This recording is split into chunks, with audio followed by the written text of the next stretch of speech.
Hello everyone. Today, I have an amazing story for you. It's not just for listening practice, but also to inspire you. The story is called Nothing is Free, and it will show you that hard work and determination can change lives. There was a young man named Leo, 20 years old, living in a small, quiet town surrounded by mountains. Leo had big dreams. He wanted to own a chain of restaurants and become a successful entrepreneur. But life wasn't easy for him. Leo's family was struggling financially. His father, Mark, was a mechanic, and his mother, Claire, cleaned houses to make ends meet. Leo's younger sister, Sophie, was just 10 and looked up to him as her hero.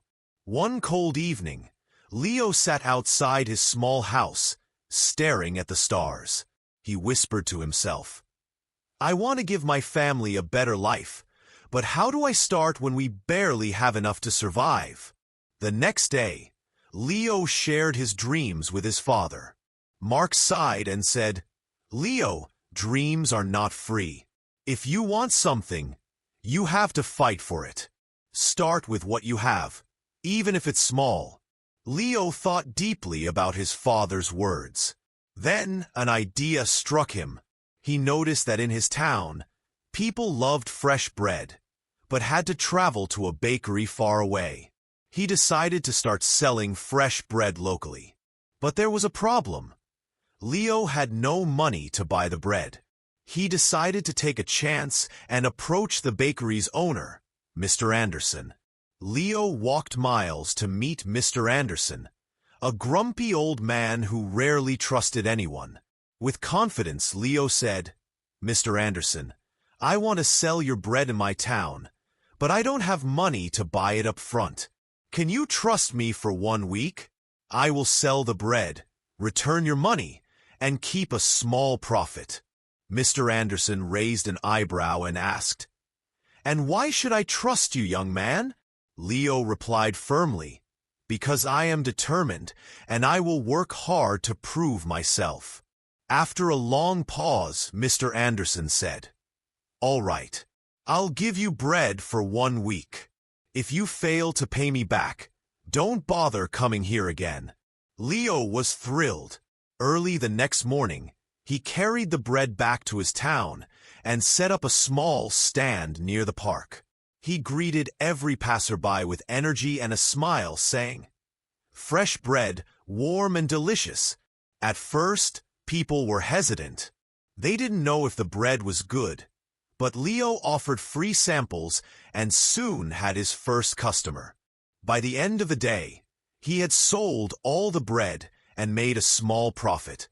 That evening, he returned to Mr. Anderson and paid him back. The old man nodded and said, "You kept your word. Come back tomorrow." From then on, Leo worked tirelessly. He woke up at 4 a.m., walked to the bakery, carried bread to his town, and sold it with passion. After 2 months, he had saved enough money to buy a small cart, making it easier to transport more bread. One day, a customer suggested, "Leo, why don't you bake your own bread? You're good at selling, but if you bake, you'll make more profit."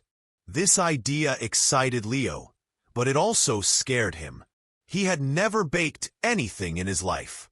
This was the moment where Leo realized nothing is free.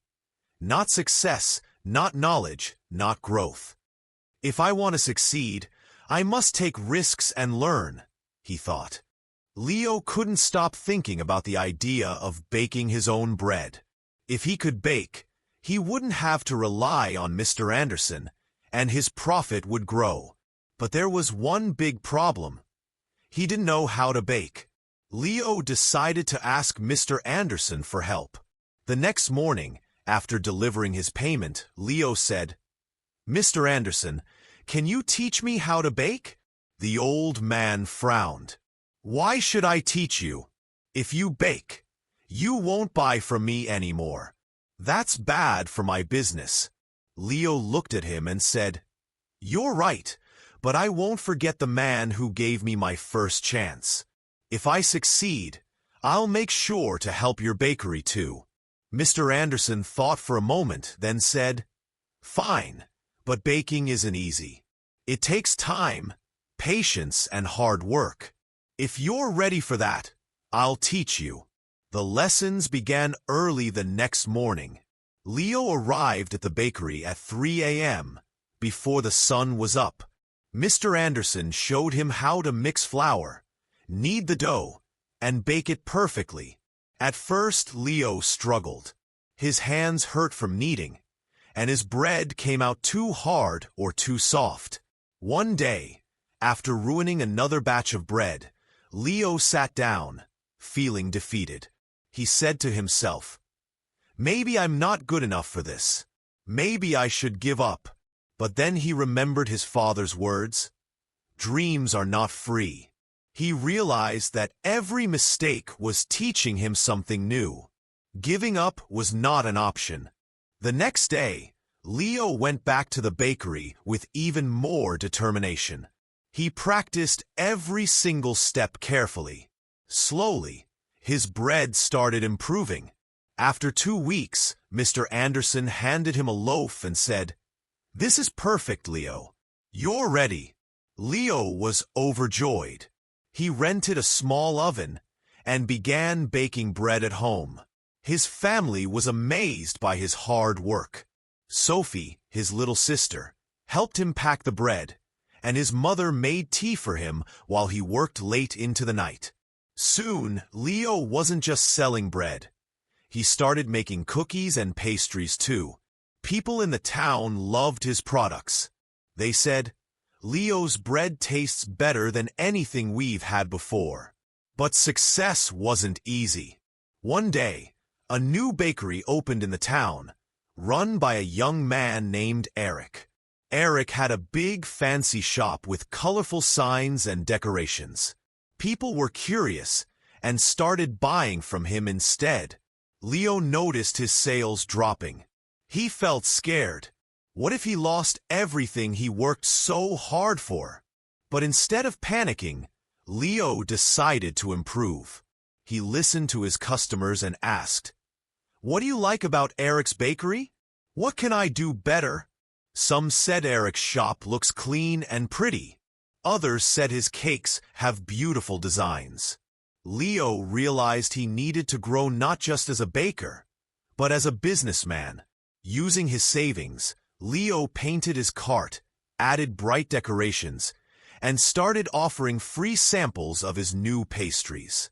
He even learned how to decorate cakes by watching videos in the library. Slowly, customers returned to him. One evening, an elderly woman came to Leo and said, "I've seen many young men give up when times get hard, but you didn't. That's why we trust you."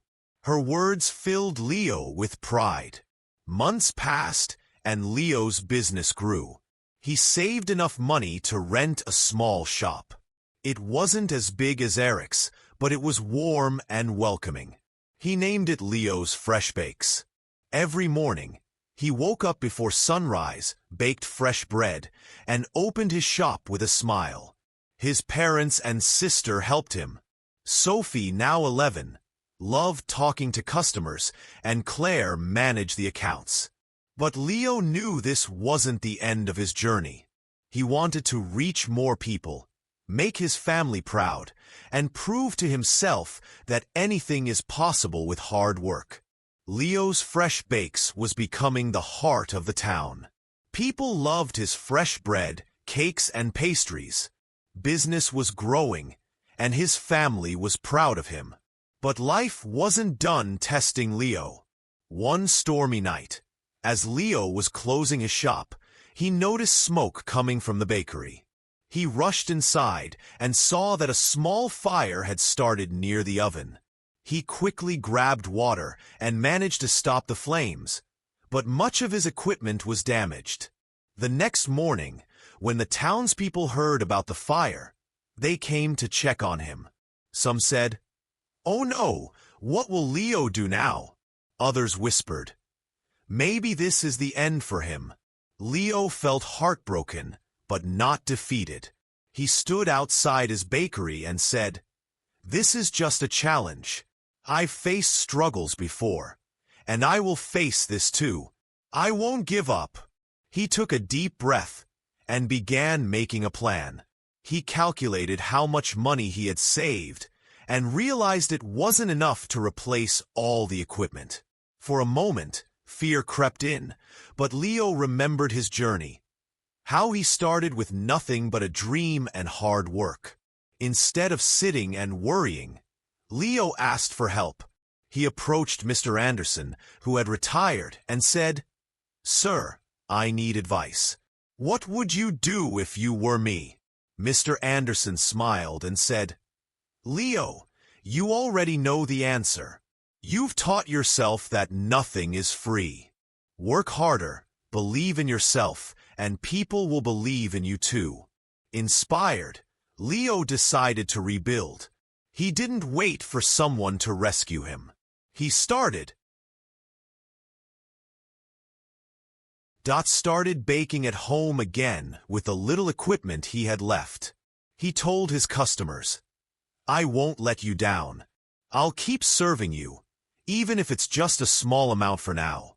The townspeople admired his courage. Many of them started helping him.